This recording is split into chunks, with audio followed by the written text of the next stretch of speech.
Es una de las preguntas más inquietantes del género humano, y hay relatos que aseguran que alguna vez la Tierra estuvo poblada por seres de dimensiones enormes.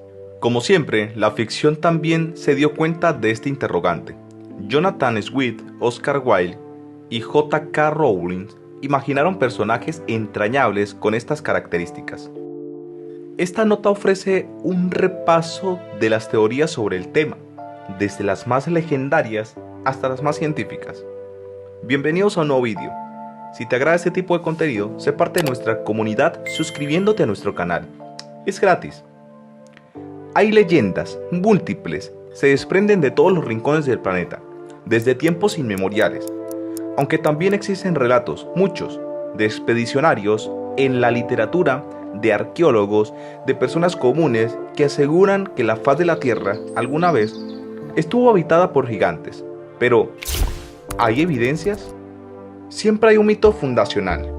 En este caso, surge en Epopeya de Gilgamesh, 2500 al 2000 a.C., la obra épica más antigua conocida de origen sumerio, que narra la historia de ese rey gigante. En el Majábharata, texto épico religioso del siglo III a.C. del hinduismo, aparece Putana, una demonia gigante que amamantó con su pecho envenenado al bebé Krishna. En la mitología griega están los hiperbóreos, los gigantes que vivían más allá de los vientos del norte, y los titanes, como Prometeo, que dio el fuego a los hombres. También hay relatos en la mitología nórdica y germánica, con personajes como los Chaun, enemigos de los dioses. James Beira, quien desde hace 20 años estudia el fenómeno en Estados Unidos y protagonizó la miniserie documental Search of the Lost Gigant, en la búsqueda de los gigantes perdidos en History Channel, sostuvo: los masones, los rosacruces, los teófonos, los documentos religiosos incluyendo la Biblia, los grandes místicos como Rudolf Schneider o Edgar Cayce y las tradiciones orales indígenas de todo el mundo creen que los gigantes existían.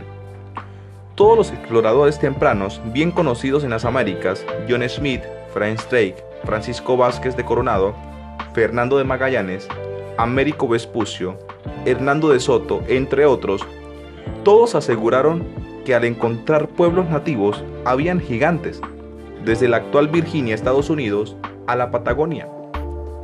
En la Biblia es bien conocido el relato de David venciendo a Goliat, pero esta no es la única aparición de los gigantes en el texto sagrado del cristianismo. Aparece en el Antiguo Testamento, Génesis 6, versículo 4. Desde donde se puede leer: por entonces, y también en épocas posteriores, cuando los hijos de Dios cohabitaban con las hijas de los hombres, y éstas tuvieron hijos, aparecieron en la tierra los gigantes, Nefilín en hebreo. Estos son los esforzados varones de los tiempos primeros, los héroes famosos. Más allá de los mitos y bitácoras de viaje, los gigantes están presentes en la literatura, aunque generalmente a través de historias pensadas para niños. Existen muchos relatos clásicos como Yad y las habichuelas mágicas, que si bien tienen varias versiones, todas tienen en común que al ser plantadas, crecen hasta el castillo de un gigante. U otra similar, Yad el cazagigante, llevadas al cine por Bryan Singer en 2013. Quizás el autor que más ficcionalizó el tema fue François Rabelais, escritor francés del siglo XVI, quien en 5 libros realizó una sátira lasciva sobre Gargantúa y Pantagruel, padre e hijo respectivamente, aunque el tamaño de los personajes varía según la necesidad de la trama. En el largo camino de la evolución se descubrieron seres como el Homo floresiensis en la isla indonesia de Flores. Estos homínidos tenían una estatura de alrededor de 1 metro de altura, y por eso se les conoce como hobbits, en honor al personaje de la saga del Señor de los Anillos. Los hobbits se habrían extinguido hace 50.000 años, en la misma época en que el Homo sapiens comienza a expandirse por el planeta. Entonces, ¿es posible que como hubo espacio para el desarrollo del hobbit, también lo hubo para los gigantes? Para Borrero, la evolución no es predecible, y cualquier cosa que sea seleccionada por selección natural lo que significa una acomodación en su ambiente, pueda darse. Entonces, no es una cuestión de si hay o no lugar, sino de si las condiciones existieron para que esto ocurriera. Pero no hay registro de tales condiciones dentro del proceso de hominización. Si hubieran existido, seguramente tendríamos alguna evidencia, pues huesos más grandes tienen muchas mayores posibilidades de preservarse.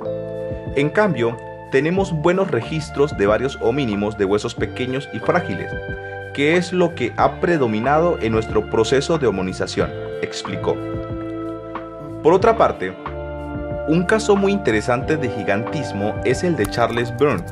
Charles no quería que su cadáver fuera expuesto, aunque médicos, científicos y otras miradas morbosas lo instaron a que donase sus restos a la ciencia.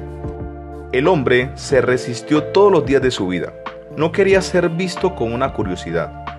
Para la mirada del siglo XVIII, conocido como el siglo de las luces por el supuesto predominio de la razón, su caso sería uno de análisis empírico.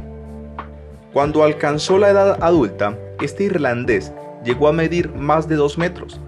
Incluso sus contemporáneos más altos lo miraban literalmente para arriba. A pesar del énfasis que había en Europa en aquel momento por el método científico, los investigadores no daban con la razón de sus dimensiones anormales. A 200 años de su fallecimiento, esto es lo que se sabe sobre su condición. Un gigante de 2.31 metros. A la mirada de la sociedad del siglo XVIII, Charles era un fenómeno, con 2.31 metros de alto. Tenía manos grandes y extremidades típicamente largas. En los grabados que quedaron de la época, se le representó comparativamente a hombre promedio, así como a aquellos que tenían enanismo. Incluso entonces se le conocía como el gigante de Irlanda, el hombre que había crecido hasta dimensiones que ningún otro había alcanzado. En la actualidad, se sabe que el hombre padeció de un tumor benigno sobre la glándula pituitaria. Esto propulsó, según Science Alert, que tuviera una abundancia anormal de la hormona del crecimiento. Fue así que Byrne desarrolló una condición conocida como acromelagia o gigantismo. La acromelagia es un trastorno hormonal que se padece cuando la glándula pituitaria produce más cantidad de hormona de crecimiento durante la edad adulta, documentó la Clínica Mayo. Por ello, sus huesos se expandieron hasta dimensiones poco comunes. Aunque no sabía con exactitud clínica qué condición tenía, Charles siempre se supo como un miembro de la marginalidad, al punto que antes de morir pidió explícitamente que se enterrase en el mar, para no quedar exhibido como un objeto de morbo. Sus deseos fueron sencillamente ignorados por la Sociedad Científica Británica. Curadores del Royal College de Londres pasó por alto los deseos de muerte de Charles. Contra su voluntad, exhibieron su esqueleto en una vitrina, como si fuera un espécimen raro, junto a la de un hombre adulto promedio de Reino Unido. Fue así como los restos de un ser humano, que expresamente dejó su voluntad clara, pasaron a ser una pieza de museo. Charles permaneció expuesto durante casi 2 siglos. Aunque la exhibición de su esqueleto siempre fue controvertida, de cualquier manera quedó a la vista de la mirada pública por ser una rareza médica, como se le hizo referencia en su momento. En su momento, el museo hizo investigaciones póstumas sobre el cadáver de Byrne. En la actualidad, las autoridades de la institución reconocen que lo que se hizo ya no se puede revertir, pero finalmente se consiguió que el esqueleto quedara fuera del acervo de la colección. Déjanos saber cuál es tu opinión.